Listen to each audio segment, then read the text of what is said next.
Antaséna. Ya dasar para nyata Pakde Durmagati. Kowe ngamuk punggung bublah praserta kula. Muncamu dudu capa-capa. Halya Durmagati. Ayo ngejak apa tak tandingi Lemuk silahmu. ya tibakno Mati dereng aku. Wih dan gak apa-apa. buri wabina Modal wedan. yen perlu nggo gaman aku kalah karo kowe meguru karo kowe 20 tahun. Oke, enteni kene.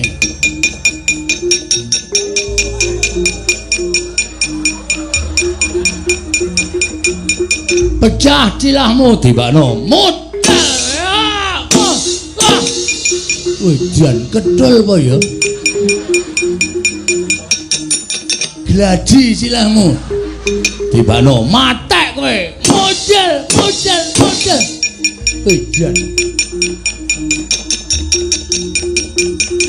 Utuk cetok silahmu. tibakno Modal kowe. Modal. Menungso apa iki dicucuk apa-apa gak apa-apa. Pakde Antasena piye wis anggene wis entuk mungsuh kira-kira aku mungsuhe sapa Pakde? Aku mungsuh Sengkuni ya wani, mungsuh Durna ya wani. Uripun paman, kula mboten melu-melu kok nggih. Kula mboten tumut-tumut kemawon Bawa Durna kados pundi. Kula menika nembe masuk angin, Ger. Kula mboten tumut kemawon, Ger, mboten tumut-tumut perkawis menika. Antasena aja kaya bocah cilik. Pakde wis njarake perkara. Pakde mbebeda karo Wisanggeni karo Antasena. Nuwun sewu, nek iki engko aku gawe geger negara Ngastina. Ora lega rasane ngantiku yen Pakde urung keplayu saka negara Ngastina. Aku saguh mbedah negara iki. Suruping Surya mengko Ngastina ora komplang aja dundang Bambang Antasena, Pakde.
Nganti tratapan kula Kakang Durna Antasena mendelik mripate nantang kalih kula. Oh, kula wis tratapan. Atiku tratapan.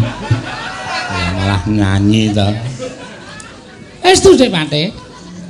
Antasena ngelake kula. Apa Simbah Durna wae mungsuhku? Wah, meh kemawon langsung kepoyo kula. Nggih. Saking wedine. Nggih. Oh, nggih nuwun sewu, nggih menapa menika mangke? Ingkang Kraka ngawangga saged nuntasaken karya. Munduraken dhateng pun Wisanggeni menapa dene Antasena. Kula namung jurung pandonga mugi-mugi saged kalemban mekaten. Menawi boten inggih samangke kedah tata-tata ikhlas lair batosipun belani Duryudana ngantos sakpatinipun kedah nggegeki negari Ngastina. Oh nggih menika prayogi Pamanarya wonten dawuh ketap ngosanggaring para sata Kurawa kinen ngroyok dhateng pun Wisanggeni menapa dene Antasena. Inggih ngestaken dawuh paduka nggih anak Prabu Bawadana. Wonten dawuh sampun ngantos ajeng kangelan menawi wonten akalipun kula pasrahaken dhateng Kurawa menawi wonten akalipun Bawadana sampun ngantos kantun. Oh inggih ngestaken dawuh nggih ngestaken dawuh. Nyuwun pamit madal paselan. Ngatos-atos sampun kados lari-alit Kartowarma wonten timbalan. Tatanan kadang-kadangmu para sata Kurawa. Aja nganti wis anggene kelakon munggah derajat-derajat ning Datulaya, lenggah dampar negara Ngastina. Menawi sampun paduka dawuhaken badhe kula candhi Gejimat. Ngestu padha dawuh paduka Gusti kula ing sinuwun, kula nyuwun pamit matal pasilan, sing ati-ati aja kaya bocah cilik Dimas Kartomarmo. Babar pisan Budarno kang padha sepo. Ingsun kundur kedaton kawula nuwun paramatal pasilan nyuwun tambahing pangestu Koko Prabu. Wis purna gatining pananggilan. Sanos-sanos kundur kedaton celok saking dampar kena kinapit gambaran gading. Kadheranipun sangganing Palomban Cedi manggung ketanggung Joko Paloro ingkang sami ngambil paceraning keprabon. Kawis tinggal saking Mandrawa tindak nyosi Narata. Lamun katinon saking Mandrawa kaya jejengkaran tindak nyosi Narata wau. Pari purna sang nata arsa kundur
Kacarian putra lamun kawekasan yeka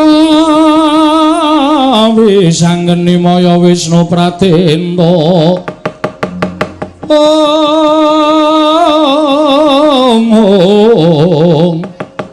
wis anggeni maya Wisnu Pratenta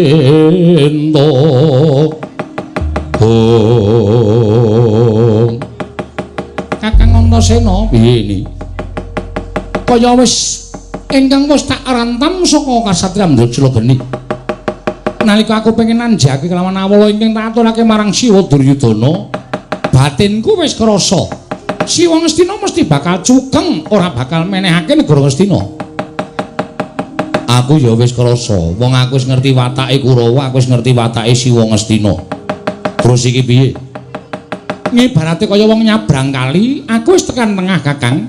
Maju ya klebus, mundur ya bakal klebus. Terus arep tak niati. Tok niati piye? Yen pancen Siwa Ngawangga mbetengi Siwa Duryudana, Aku ora bakal wegah lan aku ora bakal wedi tanding karo Siwa Ngawangga. Ni, Apa? aku jane ikhlas-ikhlas gawe ngewangi karo kowe iki aku ikhlas. Lahir batin. Ning aku tak takon karo kowe Wangsulana ya. Ya, kowe arep takon apa? Kowe duwe niat ngene iki wis matur pepundhen Pandhawa. Nek aku matur pepundhen Pandhawa mesti ora entuk, ora dikeparengake. Mula aku tanpa ide palilahing para Pandhawa niatku pancen wis gembleng. Niatku pancen wis dadi tekad. Tekad mono apa ing karep ora bakal iso di ogre-ogre dening apa wae. Mun nek nganti ana dukaning para pepundhen Pandhawa, Aku tanggung jawab. nek aku melu didukani, Kowe rasa didukani sing didukani ming Wisanggeni. Merga kowe ora ngerti kenthang iki muling lakon iki pojok preting kahanan. Kowe ming tak suwun ngewangi aku, Kang. oh iya, Gelem ora? gelem. Ora usah kuwatir, saguane. Nek pancen kowe gelem, iki pancen Kurawa wis ngetapake para wadyabala. Kira-kira Kakang Antasena sagu ora ngendhaleni para sata Kurawa? Aku jane ora usah dadak golek kanca. Mesti aku gelem. Aku ora bakal kalah karo para sata Kurawa, ning ya kuwi ne. Sing jeneng menungsa kuwi kekuatane winates. Yen kasektenku ora ana sing ngungkuli, ning kekuatan lairku tegese napasku, apa aku ya kuat perang mungsuh wong 100. Coba pikirin. Ngono ya, Kang. Lah saiki nek kira-kira kowe iki iso golek tambah kanca, golek tambah kanca sapa? Nek iso sing iso tabuh loro. Oh ngono. Aja ming tabuh siji. Golek tambah kanca sapa? Wis sakarepmu. Wose kowe gelem golek tambah kanca, aku luwih seneng. Sing kira-kira aja anak-anak Pandhawa mengko ndak malah ngandani karo kowe mergo kowe iki tinemu nom. Tan samar mamoring sukma sinakma ya winah ya wing asepi.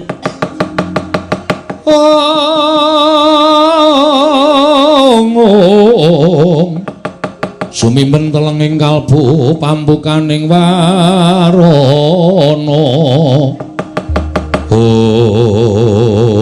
Sigra matek aji pameling. Jumlorot saking dirgantara nggih pandhita ing Kundalini ya ing Kendari Sada Begawan Mayangkara karya kagiat Sang Antasena wau.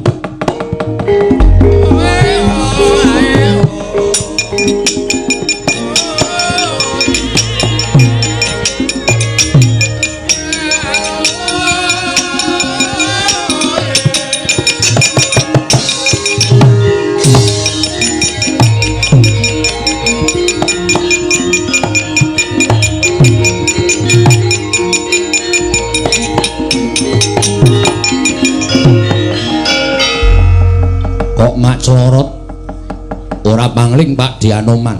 Kowe ngundang Pak Dianoman poni? Iya. Jarene aja nganti anak-anak Pandhawa liyane, cukup wong liya sing iso ngrewangi karo awake dhewe. Siji-sijine ya ming Siwa Mayangkara wonten dawuh nggih. Apa ora ana liyane apa piye? Ora ana tur dasar iki penjalukane panitia. Ora ngono. Anomane kudu metu. Nggih, kula sampun sasmitani itu muli kula dandos. Najan kedah pados wulu petak-petak. Samangke saged medal wonten ing pagelaran menika. Siwanoman Wonten dawuh. kowe tak jarwani ya wa. Aku tak takon karo panjenengan Siwanoman yen aku kuwi dadi ratu wangun apa ora? Nyuwun pangapunten. Panjenengan badhe dados nalika wonten pundi nggih? Niatku mung bakal kepengin dadi ratu negara Ngastina. Iki aku wis suwan nang negara Ngastina, Siwa Ngastina cukeng ora gelem maringake negara Ngastina. Lah lajeng Nganti aku tantang-tantangan karo Siwa Ngawangga minangka dadi senopati negara Ngastina. terus Kurawa wis padha dikepyakake.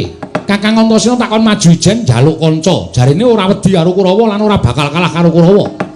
Ning kekuwataning menungsa kuwi winates mula njaluk kanca. Kak Siwa Mayangkara tak aturi sarta tak suwun ngancani Kakang Antasena. kersanipun Nerajang para sata Kurawa. walah dalah nyuwun pangapunten. Sampun dangu kula menika kepengin ngetingalaken jiwa kanemanipun punan ingkang abdi pun Anoman. Angger Antasena, piye Pakde? Menawi panjenengan betah rincang menika panci kula menika selak kepengin ngobahaken dhateng awak kula, mboten saben dinten namung lampah tapa brata. Lah nek ngono cocok Wis ni, kowe lenggah prayoga. Ora usah melu-melu perkara iki, Siwa Anoman tak kandhine medhoke para Sata Kurawa. Yen ana apa-apa kowe wadula karo aku ya Kang, ya ora usah kuwatir. Siwa Anoman sing anti-anti. Iki nggih nyuwun pangestu.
Dongeng enthek-enthek Sita munggul paten ana temunggul apa dosane ngungguli mring sasama aja tindak kualat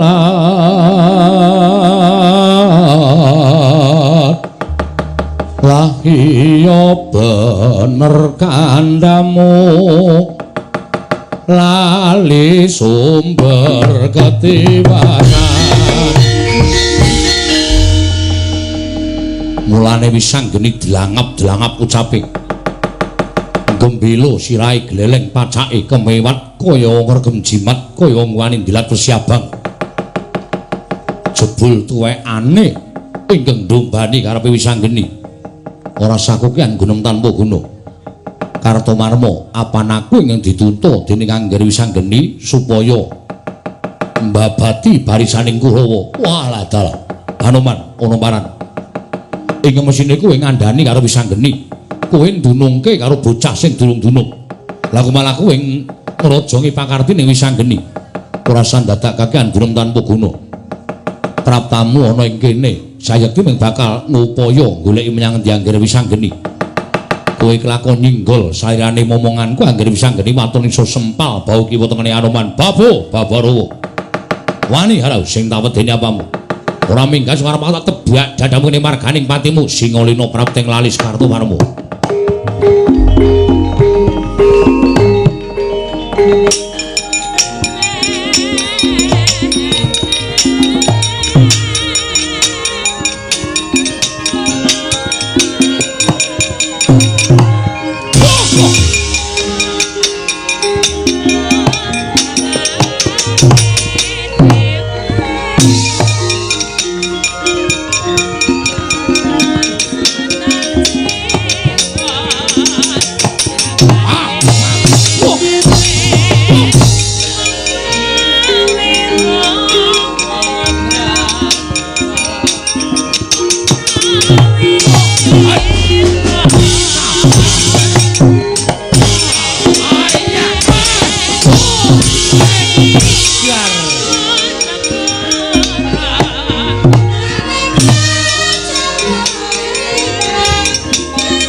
Manokan balap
Wah.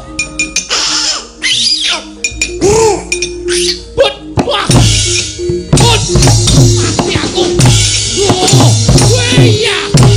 Oh. Weh. Oh, weh. Wah. Wah. Wah ya. Wih ya. Wah.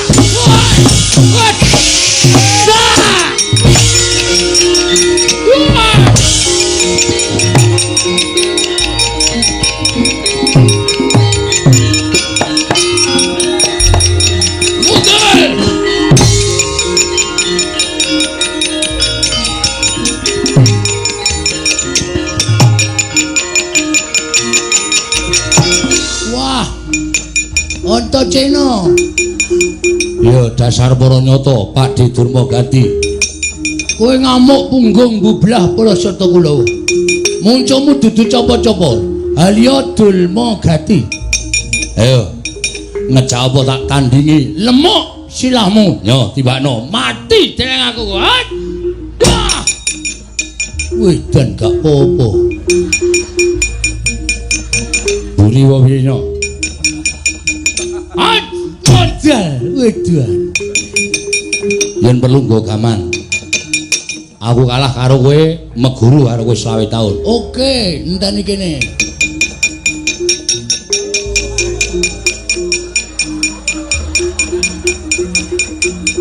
Pecah cilahmu Tibakno. modal. Wedan kedol apa ya? Gladi silahmu. Tibakno. Matek kowe. Modal. Wedan. Utuk cetok silahmu. Tibakno. Modal kowe. Modal. Menungso apa iki dicucuk apa-apa gak apa-apa. Contik bokomu Tibakno. tapuk candal raimu Tibakno. Ki candal pucaka. Modal. Edan. Antacena. Apa? Aku izin wilang bebalang. Aku Pangeran Pati Kadang Nata Prabu Duryudana. Aku ngantem kowe bola-bali kowe gak apa-apa aku izin ditonton piyai bilang-bilang kaya ngene dianggep Durmagati wong loro caud dan telu caud.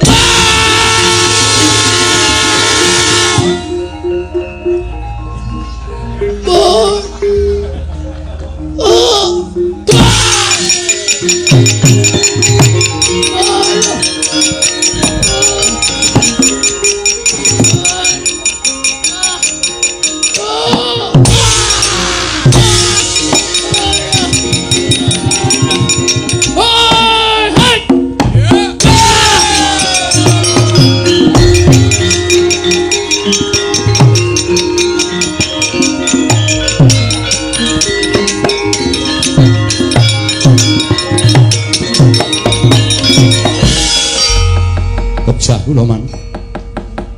Mungsah musafah. Jebul wisanggeni anggenipun wantun kalian para Sata Kurawa. Wisanggeni anggenipun delangap-delangap ucape. Menika mboten namung Antasena ingkang derek. Lho. Ora mung Antasena mboten. Lah sapa? Munyuk Putih Kendali Soto. Anoman ugi ngentutaken wisanggeni. Lah kujur ane. Mungsa Antasena karo Wisanggeni kowe Kurawa urung karuan menang tambahan Anoman. Inggih paman. Aduh. Raimu kok gudres getih kaya ngono. Dipun ajar kalian pun Anoman man. Kana dipresake kana. Inggih. Dikon ngecek neng Dasmaskes. Kuwi lho sing dienggo mriksa Puskesmas. Oh iya ndeng. Lali Dasmaskes. Iya. Mati aku. Waduh mati man. Rekake ngetokke tumbak pirang-pirang. Anoman kula uculi tumbak pirang-pirang boten napa-napa. Tumbak saut duncalke. Sing jeneng munyuk ki sikil kaya tangan, tangan kaya sikil. Mula kae nek menek pintere ora jamak. Taun cali tombak saut buang. Bareng ketemu kula dheweke mringis mak cuwet wonten kula mak tratap urung rampung entek le deg-degan pun brobos teng isor kula. Jambak rambut kula banting. Pun diajar sak wen-wen man. Kula semanggaken. Mungsamu sapae? Anoman. Wah, rusak kabeh awake. Bajigul. Kowe ya perang wadul belang no. Ngono niku Cenopati. Ketemu sapa? Ketemu Antaséna. Wah, kula wis mak telatap alep mlayu icin. Heeh. Kepeksa kula mungsuh Antaséna. Ha iya. Dheweke pamel ngantemo Pakde. Kula antem nganggo tangan tuas. Antaséna nglecak. Kedepe mboten e, Man. Antaséna, Dian silahe atos tenan. Biyen niku bojone Welku dolan niku nyidam napa nggih, Man? Ha ya aku ora ngerti kok ya. Balong wonten kula njukuk bendho, silahe niku mletik metu genine. Kaya wesi kalau wesi niku lho, Man. Tleng. Terus glaji. Lho, kowe iki prajurit arep tukang kayu. Lha niku nek pelang apa-apa kula gawa, Man. Glaji, catut, selang. Kowe iki arep ngukur pondasi apa piye? Niku iso nggo pucaka. Ha iya. Terus kula tutuke Antaséna glaji kula glajeke nggon gulu gak apa-apa. Cetok kula tutuke gak apa-apa. Bengkong saniki, Man. Telagil pusaka kula sing kula mimi. Apa? Candal Kiai Daimatu. Sandal Kiai Daimatu iki piye? Kula tutuke Antaséna gak apa-apa, barang kula lagi cumbal. Antaséna, aku Pakdemu. Aku ditongkon wong semene iki icin wilang bebarang. Ora ngerti cangkan paraning bilahe niku sikile Antaséna tekan cangkem kula. Mak bles kula bengok. Wah! Le mandeg ya didideli sikil slep. Terus barang kula tiba blek ngono diidak-idak bles. Iya. Barang niku candak silah kula pepetke nggon lemah set. Tonyo blis kontal, Man. Sing nunyo Antaséna. Dudu. Lho. Tangane gedhe kaya wong, Man. Nganggo klambi ireng. Mbok sebutna sapa sing wani nganteng kowe? Ora wani, Man. Kula nek wani nyebutke kula ora ditokke dadi wayang bosok teng Jelo Kodak. Oh iya. Tudingi wae. Niki wonge. Oh. Wah, cilokon Kulawa dilewangi karo dalange. Antaséna diwangi karo dalange mula Kulawa kalah. Lah iya. Wis mundur kono ngaso. Ngaso. Nggih, Man. Antaséna bayi wingi sore kok kowe wong tuwa nek perang kok menang Antaséna nek cara aku isin. Kula kok biasa. Ora isin. Lah, isin niku nggo apa? Isin tinggal melem ilang kok, Man. Dadak izin bareng. Sapa sing urung maju? Watak. Watu titian. Citraksi. Nggih, Man. Arep maju apa? Mung suwe sapa, Man? Antaséna Anoman Wisanggeni. Gugu karepe dhewe. Panus maning jajaran surtaning bawana iblis lat. Ora kaya lanang dhewe. Sumbari le, aja nganti kalah. Nggih, Man. Mamang teng mburi kula. Ya. Susu Suramrata Jayamrata imbang ana yen padha-padha. Antaséna. Apa, Pakde? Kowe ngobrak-abrik para sasata Kurawa. Dasar Purnyata. Sapa aku? Lho, karo jenenge dhewe kok lali iki ngopo? Aku Raden Arya Citraksi. Sing bakal nugel gulumu. Maju sejangka klak-klak-klakon tak tugel gulumu. Tak cangking ndasmu. Reneo, njaluk tak ajar. Mati nang kene tak sabetke berbatan ora remuk awakmu. Aja dundang Antaséna. Wah, Wedian. Tok sabet ki apa? Berbatan. Perempatan. Berbatan. Kok kowe omongane angel ora iso ditampa masyarakat akeh. Berbatan ki apa? Wah, ora aneh-aneh. Lakon tinjuk ngakirat nyawamu ya Antasena.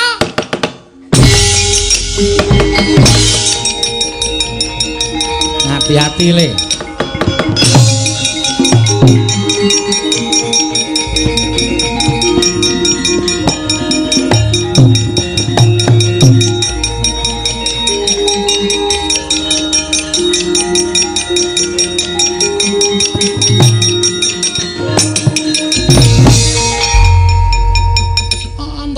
Apa?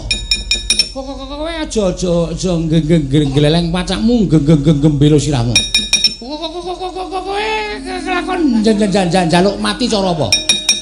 Ora usah omong sing werna-werna. Ning kene temtokke kaya apa aku sing tekani pati. Wedian. Ora kena dikandani tenan kowe. Mamani karo Cicitraksi njaluk mati cara apa? Sampurna.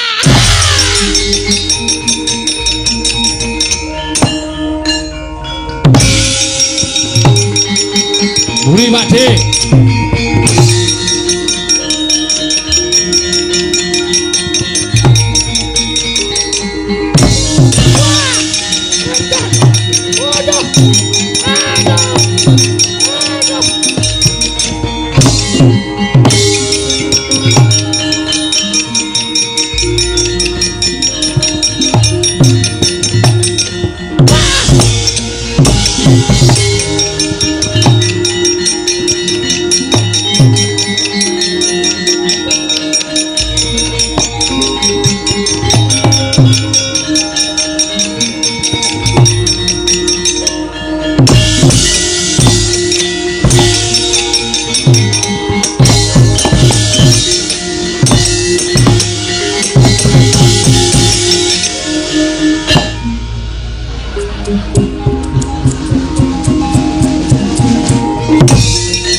Gelis le perang.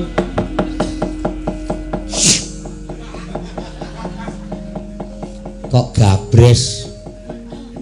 Mangan po perang. Mimi. Mimi. Nggih, Man. Kok iso? Sesampean nek gelem mang maju mumpung isih turah. Lho. Isih turah piye? Wah, sampean ora ngerti critane. Kula ketemu Antasena urung nganti nanang dantil Antasena bres. Sesemrepet sirah kula. Candak sirah kula duncake memburi. Anoman kula tiba teng ngarepe Anoman bluk karo Anoman dantem blek candak sirah kula bablaske memburi. Tiba teng ngarepe Wisanggeni bres kali Wisanggeni diantem jek terus duncake memburi. Terus wonten wong wedok lemu banget, Man. Kula tiba teng ngarepe nonton dhek kaget jebaki mbok menawa nesu saking kagete kula tiba teng ngarepe candak awak kula buanting dus kula bongok-bongok tulung candak awak kula terus ngerti-ngerti wonten barang sing mlebu teng cangkem kula slup terus kula waune meneng mawon barang tak serot niku metu banyune terus lha kula ngelak kok iya kula teruske nyut ngoten nganti entek separo. Wah. Sing separo ajeng kula nggo tanduk niku ra entuk. Iki nggo ngengehi bapakne. Wonten niku, Mas. Edan kowe. Berjurit kok tekane kaya ngono lho. Seger tenan. Kula nek ngerti perang niku anane kaya kene bendina perang. Yakin seger tenan. Lumayan. Vitamin B komplek. Komplek dengkulmu. Kaya ngerti vitamin barang lho bocah iki ora. Dul, Nur. Maju ora re. Mungsuhe Antasena karo Anoman. wong edan. Mungsuhe berat ora. ning saora-orane maju dinggo. Genep-genep wong kowe iki prajurit Ngastina. Nggih, oke. Wonten apa waju ya waju. Maju atur nggih.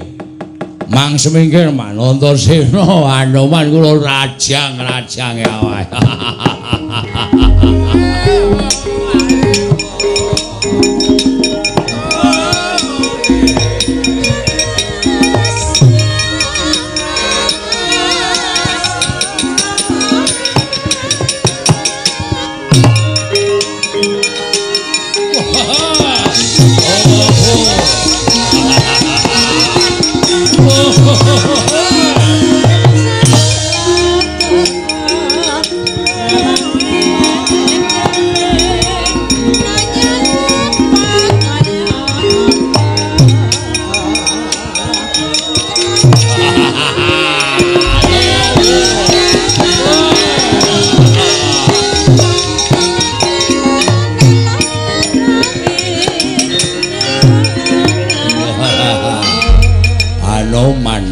Dasar Puranyata Dursasana.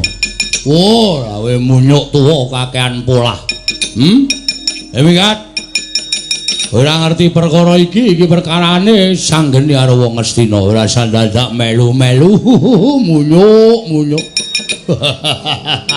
Kowe mungsuh aku bebasan mitimun mungsuh duren.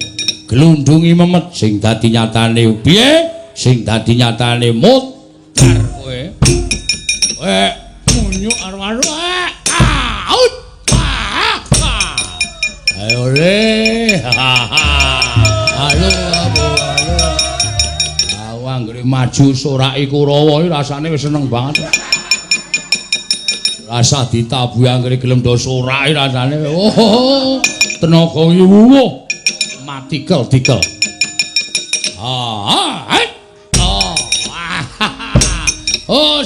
Oh, wasia.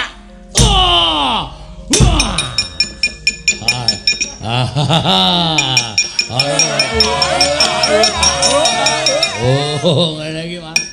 Tangane kesel ya sing nyambut gawe ya cangkeme.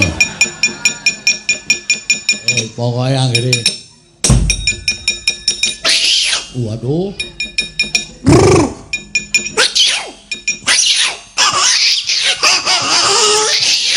Wah, iki aku anggere ngene iki wegah aku. Iya. Iya. Wah.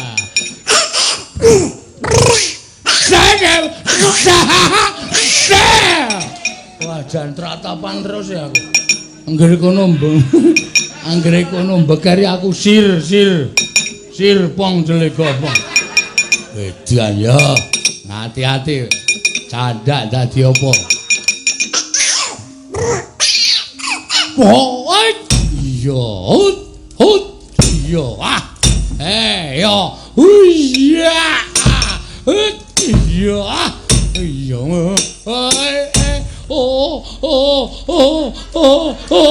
Iya. Edan. Demet kowe. Wah, wong gedene semene cambak rambute dijungkelke. Hah? Piye kuwi? Mbuh radong.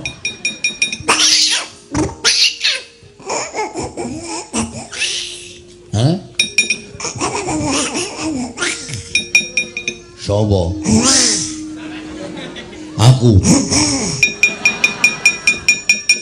Aku ngopo?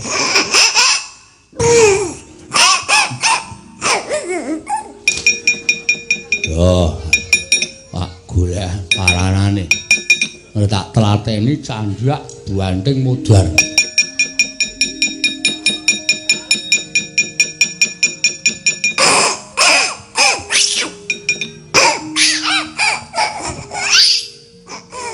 Hah? Musuhku kuwi. Lah kowe?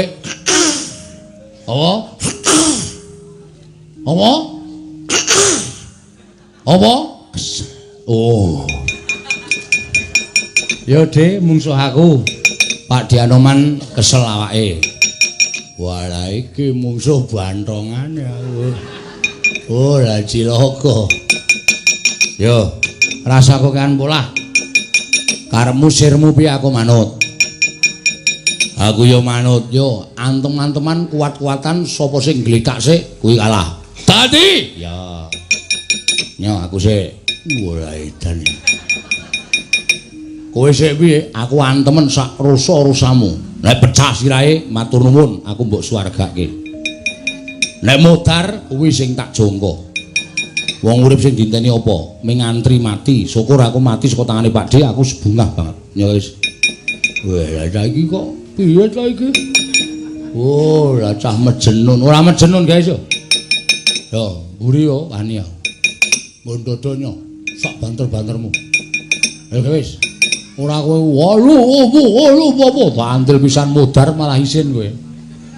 Oh iya sing dadi nyatane kendel-kendelan yo. Wah iya aku yo wani nek mung kaya ngono yo ayo. Di marep tak munggul yo ayo. Kaya aku mburi lho, iki mburi yo lho. Oh isih. Ayo areng apa ya. Bantil modar tenan. Kaya aku iki nyo. Iya nyo. Iya. Ayo. Ngelimpe kowe ya. Nyo ngantemu matek kowe, ora mati sebab apa nyo? Wah. Piye? Ora apa-apa. Nyo pindho nyo. Wedian iki sirah apa to iki? Pindho lho iki. Piye? Ora apa-apa. Nek gentenan. Lho kok gentenan piye? Lho janjine gentenan jare mau adu atos. Waduh, modar. Aduh. Wis ya. Ngati-ati. Winginane tanganku tak nggo ngantem sirah sapi iso pecah dadi papat. Wah, cangkeme. Jenenge ngedeg-degi ngono kuwi. Ora ngedeg-degi iki tenan. Wah, rasa dadak nggo omong kaya ngono kuwi jenenge ngedonke mungsuh. Ya wis. Toto yo. Siap yo. Heeh. As.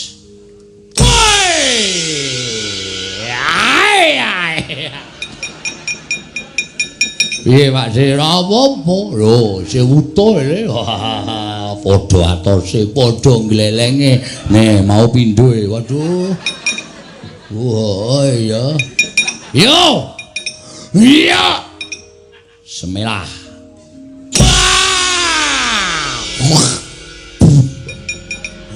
kecokot ilatku iya iki jenenge padha-padha ampuhe, padha-padha ditayane, padha-padha sekti mandraguna. Yo, waduh. Meneh iki, meneh pindho ping 3, pindho wae. Ping 3 kokoan ya. Oh. Ya, oh. Ini wong ora seru-seru. Gajluk lemah ya.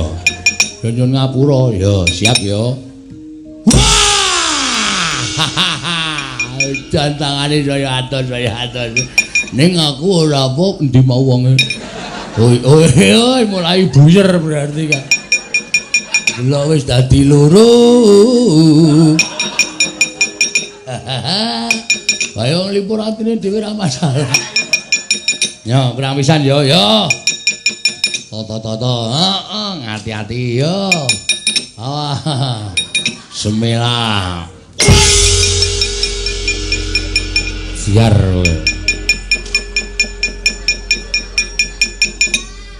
Dur. Iye, tak tonton bar gayeng njur gletak.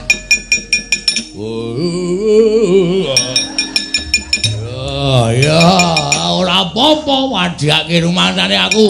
Kalah ayo gentenan yo. Matane. Wo. Lek to, lek. Keprok watu ndasmu modar. Ya ngapunten, nyun ngapunten.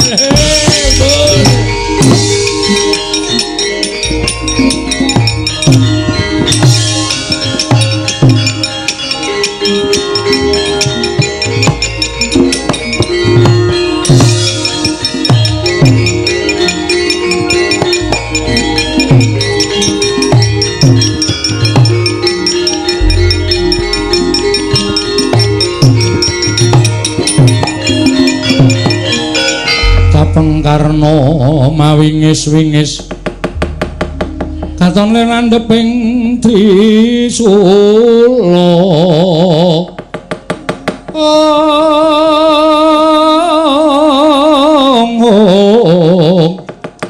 Netra Markata lir kabaranan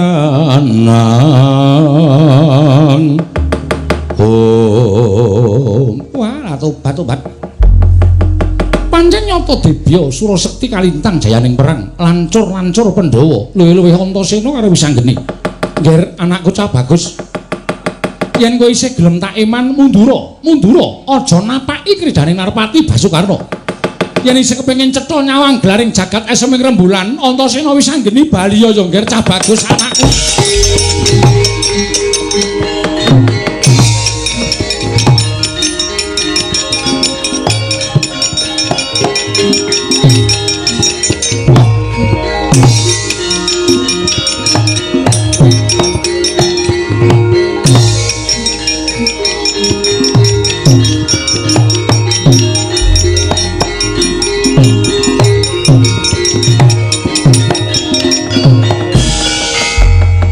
nututi lamun katututan lamun mangsa prawira digdaya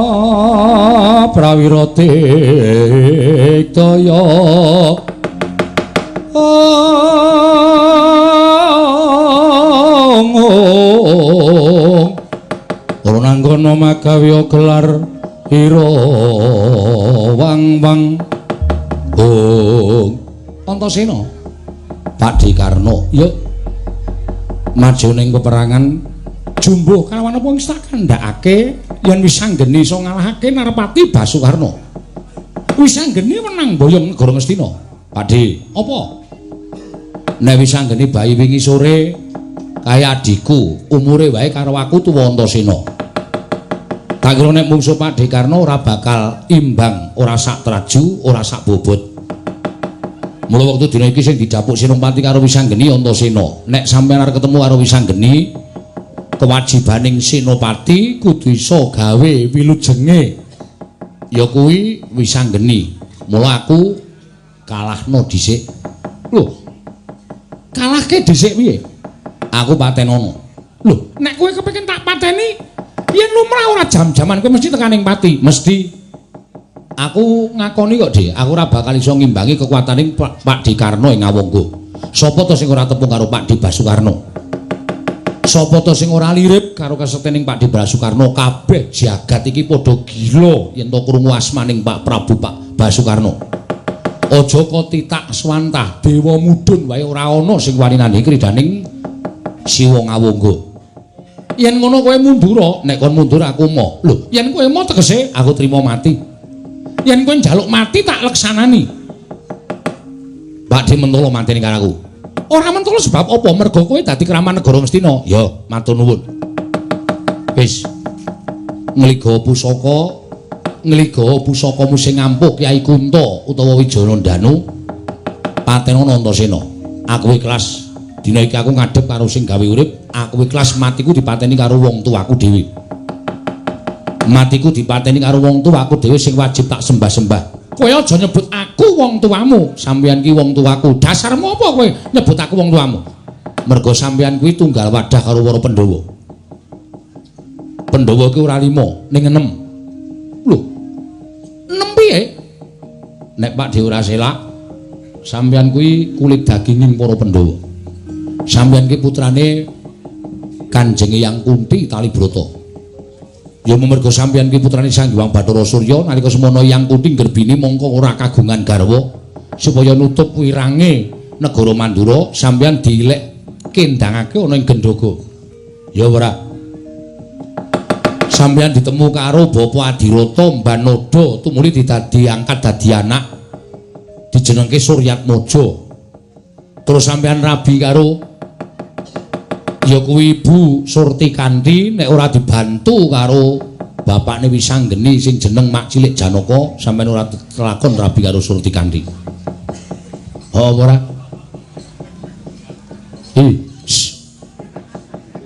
Ja omong kok malah kedap-kedip.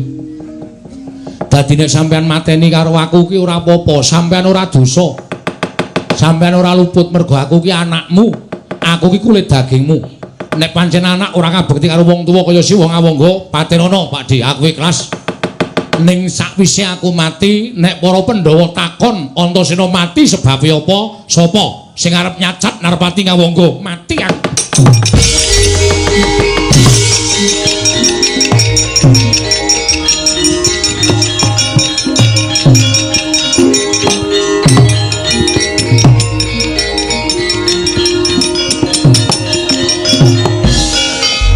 Piye Kang? Sukses. Lho. Sukses piye? Senopati Ngastina tak undhamana mlayune. Sapa? Pakde Ngawangga. Siwa Ngawangga, Siwa Basukarna mlayu. Heeh. Terus karepmu piye? Karepku ya mung kepengin aku kuwi mbedah negara Ngastina. Ning ora marem atiku ora mbondo Ratu Ngastina. Sajroning aku dadi ratu, Ratu Ngastina kudu dadi bandan lebokke pakunjaran. Weh lah cah iki nekat tenan. Doyak Kang, doyak. Yo manut karo kuwi.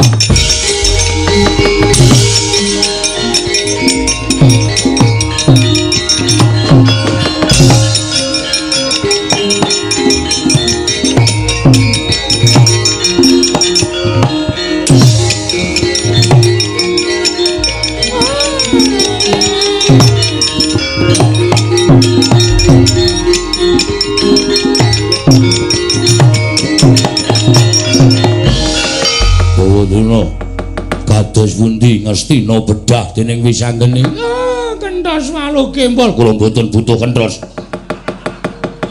Kula mung pengin sampeyan ndang mikir pripun carane. Aja, Nger, Wisanggeni kula ora sampun matur wangsul wangsul to, Nger. Menawi Wisanggeni Antasena menika sampun ngamuk jagat menika persasat sampun boten wonten ing saged mambengi dhateng Wisanggeni kaliyan Antasena. Samenika kados pundi? Mlajar kemawon medal alun-alun pepengkeran, Nger. Pados pintos raya wonten negari Ngamarta sanes.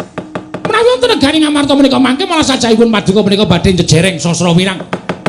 Pandhawa badhe ngina lan panjenengan ing atasipun Ratu Ngastina kalah karo anak Pandhawa. Lajeng lajar wonten ing pundi? Dandang Mangore sambat Sang Hyang Pikulun Partya Batari Durga.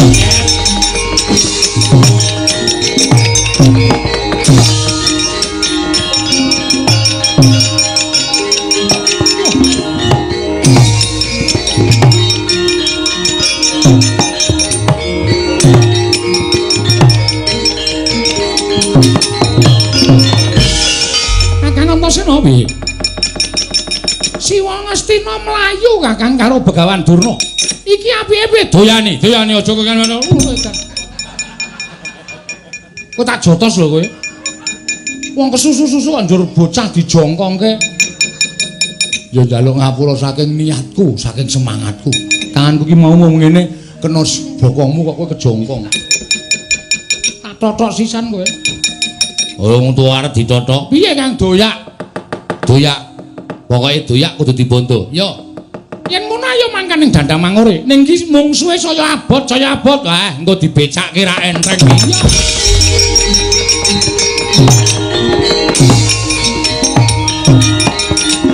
Iya. Selikur dina batobat.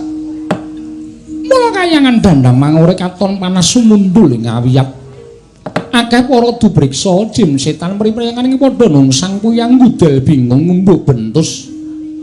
Merga ora kuat nampa gara-gara ing manduk ana ing kayangan Dandang Mangore jebul ana titah pujangkara ingkang sawan ngabiyantara ning ngarsa ulun iki kaya Begawan Durna karo Kaki Prabu Duryudana. Padha kanthi Raharja Durna gandhok blegudug sualu kembal Semarante hawela. Nun inggih Pandya Batari wilujeng nering sambi kala kepareng kula ngaturaken sembah sumung keming pangabekti kula kunjuk Pandya Batari. Iya Durna tak tampa.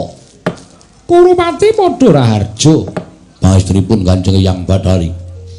Nering sambi kala kepareng kula ngaturaken sembah pangabekti kula kunjuk Kanjeng Hyang. Iya tak tampa. Janur gunung kadi ngaren ana wigati apa dene kowe sowan ana ing Dandang Mangore. Katon unjal huswaning piyayi loro iki katon ora temata. Dleweran ponangriwe metu saka pelarapanmu Kaki Prabu apa dene Begawan Durna. Ana wigati apa mara gage matur marang panjenenganing ulun. Durna. Wonten dawuh nggih. Monggo jengandika ingkang paring dawuh. Lan munjo atur ngersanipun Kanjeng Hyang Bathari Durga. Oh inggih ngestaken dawuh. Kula nuwun sewu Pandya Bathari. Sawanipun ingkang abdi pun Begawan Durna menika estunipun namung badhe nyuwun pengayoman dhateng Paduka Pandya Bathari syukur bage panjenengan saged ngrampungi perkawis ingkang tumanduk wonten negari Ngastina. Ana apa Durna? Ngastina ya gene. Mugi andadosna ing kawuningan dinten sakmangke negari Ngastina sampun bedhah Pandya Bathari. Tobat. Apa ana parang muka ingkang njodak marang lenggahing putu Kusi Kurupati? Oh, babar pisan boten. Mboten wujud ing parang muka. Namung panci dipun sengaja andadosaken parang muka wonten negari Ngastina. Inggih menika pun Wisanggeni kaliyan pun Antasena. Wisanggeni ingkang ngatur nawala dhateng anak Prabu Duryudana bilih piyambakipun badhe nyuwun ngampil negari Ngastina. Kinarya Wisanggeni anggenipun kepengin sanget nuruti dhateng menapa ing dados pepinginanipun dados Nalendra mboten ketang namung sakedheping netra wonten negari Ngastina. Nanging anak Prabu Duryudana tumuli cugeng mboten maringaken negari Ngastina. Satemah dados daredah antawisipun Wisanggeni kaliyan para Sata Kurawa. Nanging gandeng Wisanggeni menika lare ingkang dugal kewarisan turta kasunungan kasekten linangkung. Wekasan mboten apa-apa menawi para Sata Kurawa sami bubar mawut tanpa kanten-kantenan. Satemah kula kaliyan anak Prabu Duryudana kepelajar wonten ing Gandang Mangore mriki. Oh, Pandya Bathari. Wonten asukali laning penggalih Paduka Pandya Bathari keparengan bebantu dhateng bot repotipun wayah Paduka pun anak Prabu Duryudana supados sakmangke alit ngendhakaken dhateng Wisanggeni ageng syukur bage lare menika dadipun pejahi sabab ndadosaken klilip tumraping negari Ngastina Pandya Bathari. Tobat sode 21 dina. Ora mokal yen to kowe ora bakal kewagang nandhingi kridane Wisanggeni jer bocah kuwi pancen dugal kewarisan. Siji pancen dugal kewarisan, loro winong wong dening dewane. Ndak cobane ya Durna apa dene Kurupati tak mambege karepane Wisanggeni. Ya to Wisanggeni ora gelem tak endhake apa kang dadi kamurkane kepengin ngrebut negara Ngastina. Tobat mengko aku bakal budidaya. Aku bakal wadul kalawan Sang Hyang Jagat Giri Pratingaya Sang Hyang Jatimurti. Nanging kowe aja mapan ana ing kene Durna apa dene Kurupati. Mlayu wae golek Pintrasraya siliyane yangmu ing Dandang Mangore. Supaya saya akeh kang padha ngerti ento Wisanggeni nerak pacak nerajang perbatang bakal rebut negara Ngastina. Oh, inggih ngestaken dawuh Pandya Bathari. Lajeng kajauhan kula sowan dhateng pundi Pandya Bathari? Duryudana mlayu wae. Kowe wadu lho karo wong tuwane Wisanggeni ya kuwi para Pandhawa. Dimen padha ngerti ento Wisanggeni nerak marang kodrating Hyang Mahanasa nerak marang kodrating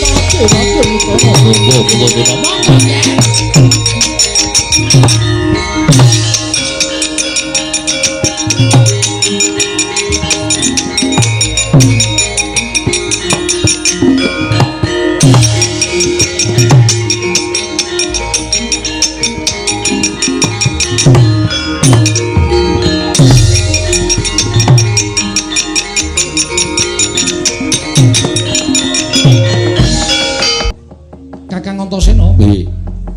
Iki sowan Kanjeng Hyang Dandang Mangore. Wis rasa dadak kowe tidha-tidha walang ati kang dadi atimu. Apa sing tok karepake aturna. Aturna marang Eyang Pandya Bathari Durga. Iki kaya Wisanggeni. Iya, Eyang aku ingkang prapta ning Dandang Mangore. Antasena. Heeh, Mbah, aku sing prapta ning papan kene. Dumraja tanpa larapan. Sumengko pengawak Badrandamar Sasi Praptama menawi gati apa kula Wisanggeni. Sayekti aku ngoyak kelawan beburunku, Yang. Lho, tobat beburunmu sapa? Ora ana kidang menjangan liwat ana ing mapan kene.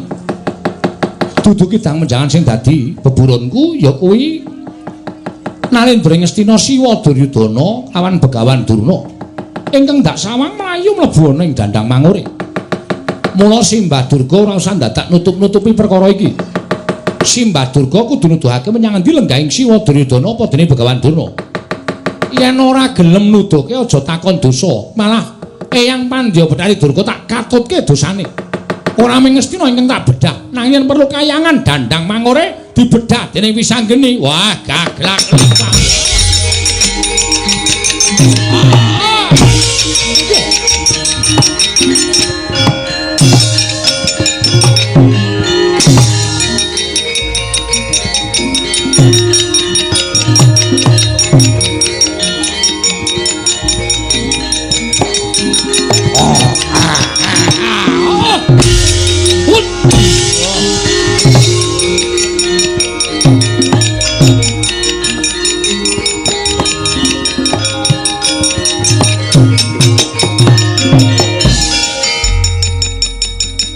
Merosal kowe bocah wingi sore ora kena tindakke. Malah arep bedah dandang mangure ngilani dadaning para perkasaan. Jaramaya, ya. Raden Antasena. Ora njur ngawu gawar ngawur sakepenake dhewe. Ora niatku ning niate Wisanggeni. Sapa sing palangi wiyat Wisanggeni, rawi-rawi lantas malam-malam bakal tak putung. Wah. Ayo, kukupen dandang mangure tugelen sirahe Jaramaya, kelakon penjangamu Jaramaya.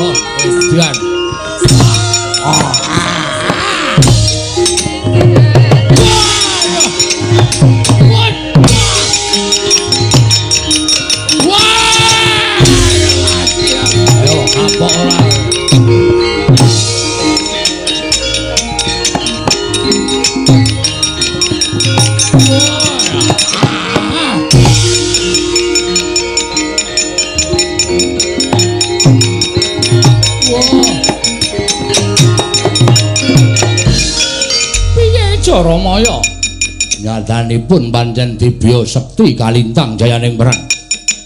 Kula dipun sungut dening Raden Antasena, dada kula kemranyas glethak mbemehke mawon boten eling.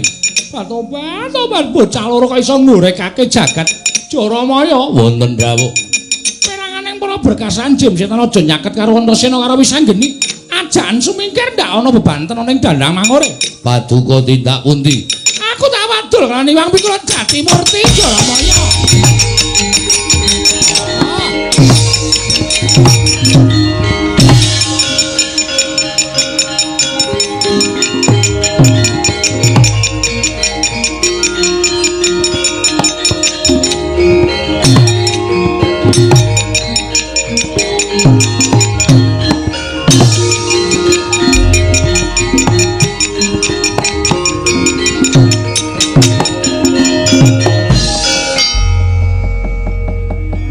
Siji negara Ngastina, loro dandang mangure bubrah. Kuwi jane karepmu arep ngopo to ne? Ngastina tok gawe geger. Kayangane Bathara Betari Durga tok gawe kisruh. Nganti kabeh para jin setan priprayangan wadyabalane Betari Durga mawut do bubar kabeh. Saiki dandang mangure kayangan kene sepi. Terus karepmu piye? Kang. Aku kok dadi malik kepinginanku ya. Lho kok sik malik piye? Aku kok ora kepengin dadi ratu nang negara Ngastina. Oh, tak totok tenan kowe. Kowe iki piye karepmu Ngastina wis komplang ora ana ratune kok saiki arep dadi ratu nang ndi aku tak takon. Aku kok pengen dadi ratu ning dandang mangure kene. Sik nih, iki kayangan. Iki kayangan pancen tak jarak. Supaya akeh sarta jagat iki horeg mergo pokal gawene Wisanggeni, mula aku arep dadi ratu ning kayangan dandang mangure. Mun nek kowe kuwalat, ora ana sing iso malati Wisanggeni ora ana. Kowe percaya to? Terus kowe lenggah ning pelenggane Betari Durga kae. Iya. Lah terus ya mung ngono kuwi. Kang, apa? Nek kowe nonton kahanan dandang mangure iki nganggo paningal batin, iki dudu alas. Ning iki kayiwangan. Kayiwangan sing akeh. Raja kayane akeh, busana sing apik-apik. Kabeh mau didheleki karo para bangsaning jin. Lah menungso nek butuh kadangkala ana sing tuku kayane bangsaning jin ning sesuk nganggo pitukon. Kuwi adat saben sok kaya ngono kuwi ana sing kelakon. Oh iya ya ni iya. Lah terus aku arep golek sandangan ratu. Kose to, kowe niat arep dadi ratu nang ndi? Ning dandang mangure. Wis tak niati kok. Wah, jan molak-malik kowe iki. Mau ning Ngastina saiki ning dandang mangure. Wis to, tak golek busana ratu sing mangkon mung aku tak dadi ratu, kowe patihe. Rasa. Aku tak dadi cleaning service wae. Kowe iki omongane werna-werna ora. Kowe dadi pati kok ndak ratu ora ana patihe. Ya wis coba golek sandangan sing apik. Engko sawangen mangkon apa ora ya, Kang? Ya.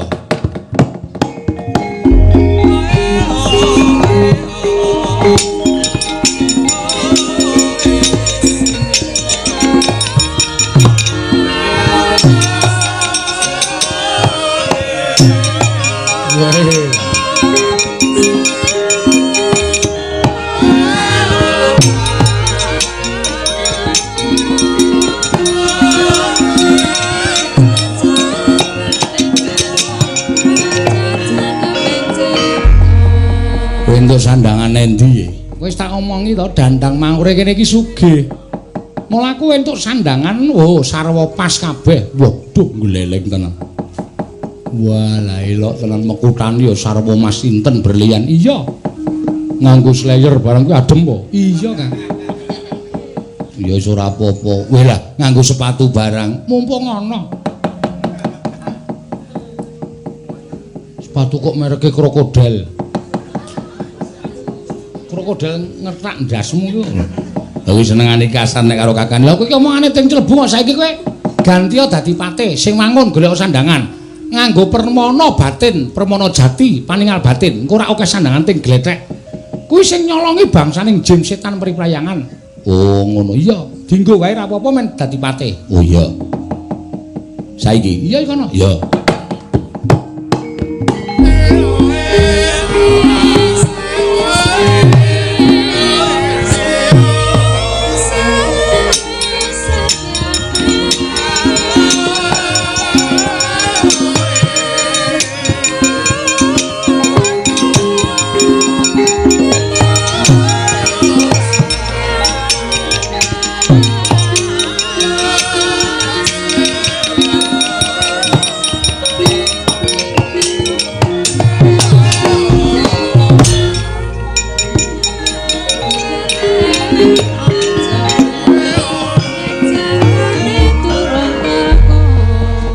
Nyandang baguse kaya ngene kok kowe nyandang kaya ngono iki karepmu piye? Anane kaya ngene kok. Nganggo brengos barang ngetapel. Ya wangun iki brengos-brengos wayang wong. Mbane ora kanggo. Ya wis sak karepmu. Wah, omongane wangune ngene iki. Iya. Kakang Antasena piye? Seksenana jagat saisine ya, Kang. Aku lenggah dadi Nalendra ana ing negara Dandang Mangure. Jejuluk Prabu Candrageni. Candrageni. Iya, Kang.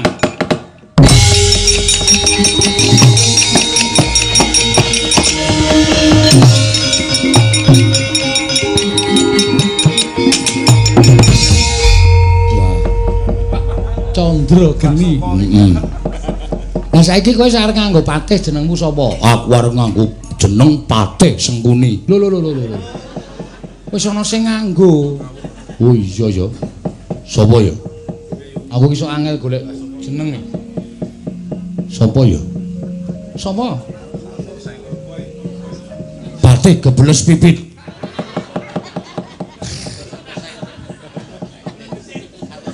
Ya ngelokke wong Gebles Pipit iki ngono. Heeh. Wis aku tak nganggo Patrik. Kowe ngau mau sapa? Patih kok Patrik. Sekarang cangkem nek ngomong saben bengi iki sok saking lemese. Patih. Heeh. Patih sapa? Kowe mau sapa? Candrageni. Aku kok nganggo Patih Candramuka. Kuwi kawah. Oh iya ya. Wah wis rasa nggo jeneng kowe. Wis rasa pokoke Patih njaba Patih jero ngono wae. Wis ora wangun kudu tak jeneng-jeneng ya. Ya, take jeneng. Heeh. Patih Solopok. Ah, iki kurang ajar to kowe. Kowe iki senengane karo kakangne ngono kuwi wis diwangi senengane sing ngece kok. Ha kowe iki golek jeneng sapa to? Prabu Candrageni. Prabu Candrageni. Patih Candratirta. Aku geni kok kowe Tirta. Ya men cengkah, men aja ana padane. Ha to? Menawa kowe nganggo geni, aku nganggo banyu. Geni soki banyu mlebes. Ngono kuwi. Sakaremu. Ya. Patih Candra Desta. Wah, apik. Desta. Le nyebut kangelan lho, engko kleru meneh lho.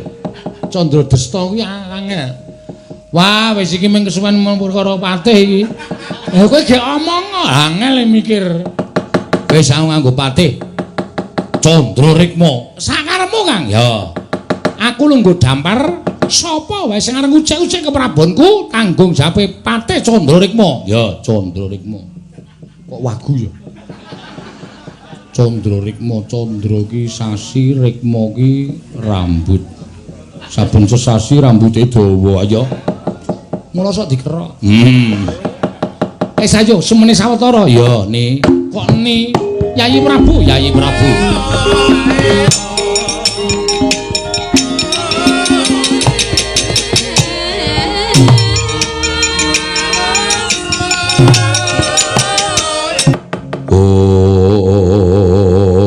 Apa to pertandane Kang Guru-guru?